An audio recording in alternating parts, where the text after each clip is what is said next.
नमस्कार मित्रांनो, इन्व्हेस्टमेंट माहिती यूट्यूब चॅनलवर तुमच्या सगळ्यांचे स्वागत आहे. तर मित्रांनो, आजच्या व्हिडिओमध्ये आपण मल्टिपल शेअरच्या लेटेस्ट अपडेट आणि लेटेस्ट न्यूजबद्दल बोलणार आहोत. तर चला व्हिडिओ स्टार्ट करूया. तर सगळ्यात पहिले बोलूया JB केमिकल्स अँड फार्माबद्दल. तर मित्रांनो, JB chemicals and pharma promoter KKR entity to sell 10.2% stake worth rupees 2,575 crore via block deal.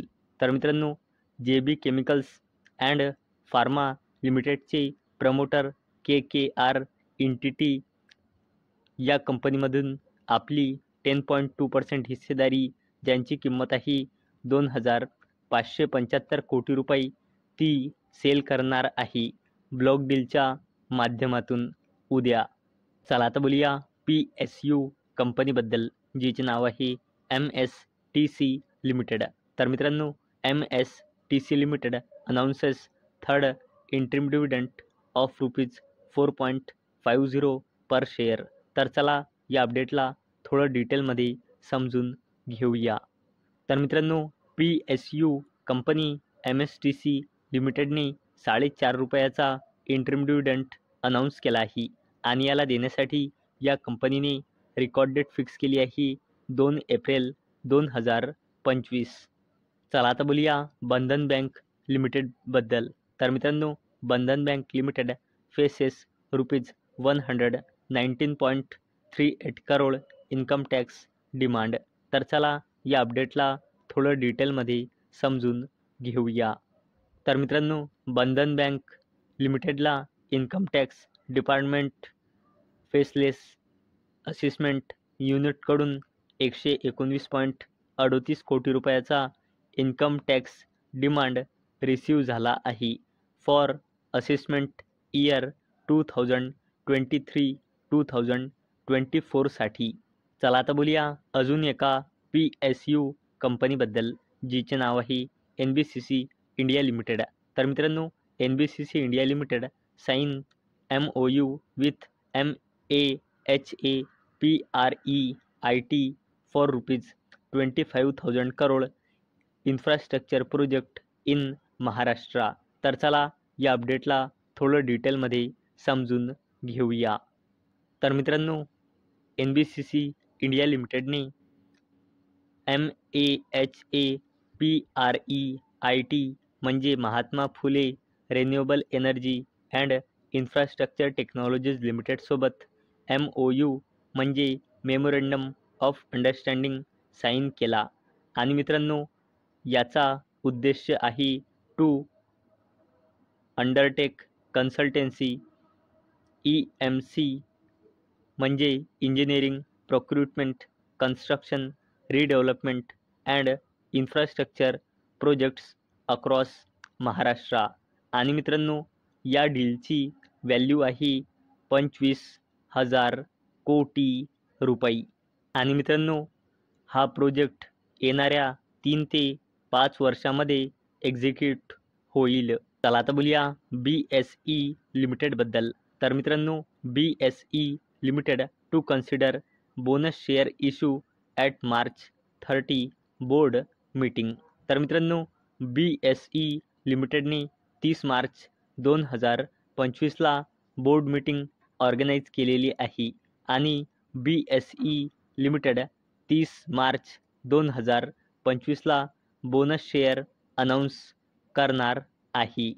चला आता बोलूया भारत फोर्ज लिमिटेडबद्दल.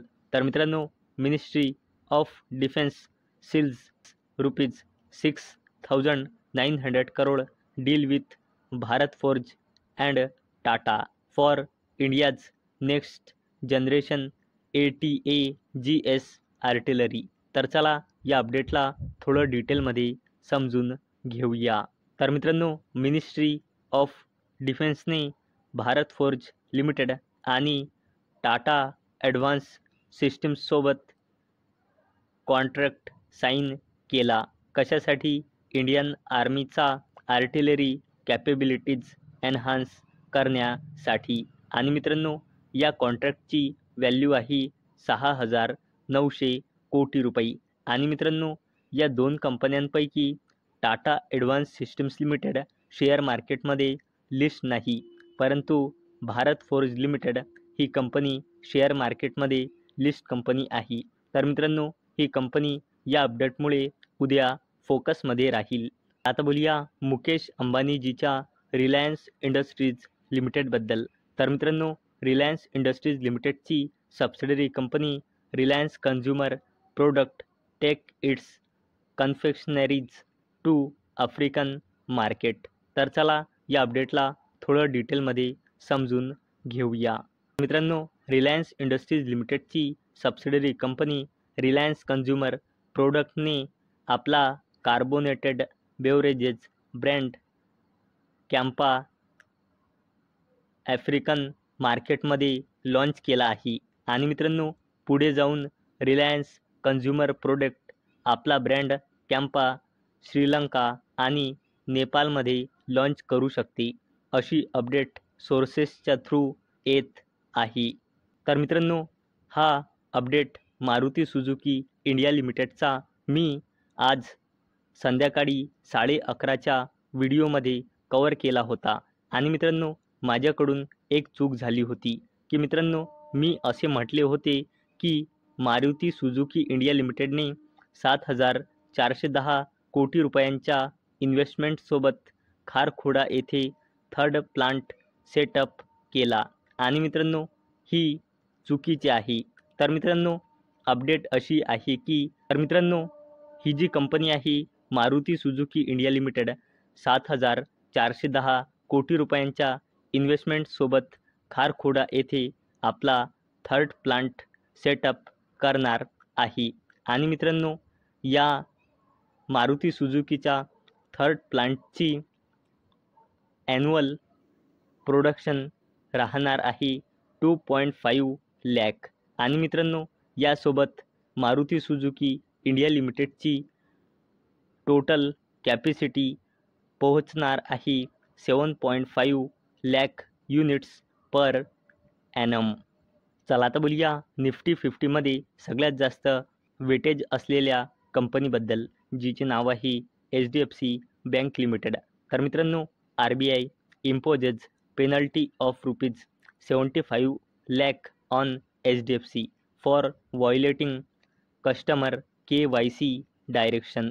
तर मित्रांनो, RBIने म्हणजे रिझर्व्ह बँक ऑफ इंडियाने HDFC बँक लिमिटेडवर 75 लाख रुपयांचा पेनल्टी इम्पोज केला आहे KYCचे नियम उल्लंघन करण्यामुळे. तर मित्रांनो, मला अपेक्षा आहे हा व्हिडिओ तुम्हाला आवडला असेल. तर मित्रांनो, जर तुम्हाला हा व्हिडिओ आवडला असेल तर या व्हिडिओला लाईक करा आणि चॅनलला सबस्क्राईब करा. आणि मित्रांनो, हा व्हिडिओ फक्त आणि फक्त एज्युकेशन पर्पजसाठी बनवलेला आहे. माझ्याकडून काहीही रेकमेंडेशन नाही की तुम्ही या स्टॉक्सना बाय करा, सेल करा किंवा होल्ड करा. तर चला भेटूया उद्या संध्याकाळी 6 वाजता. तोपर्यंत टाटा, बाय बाय.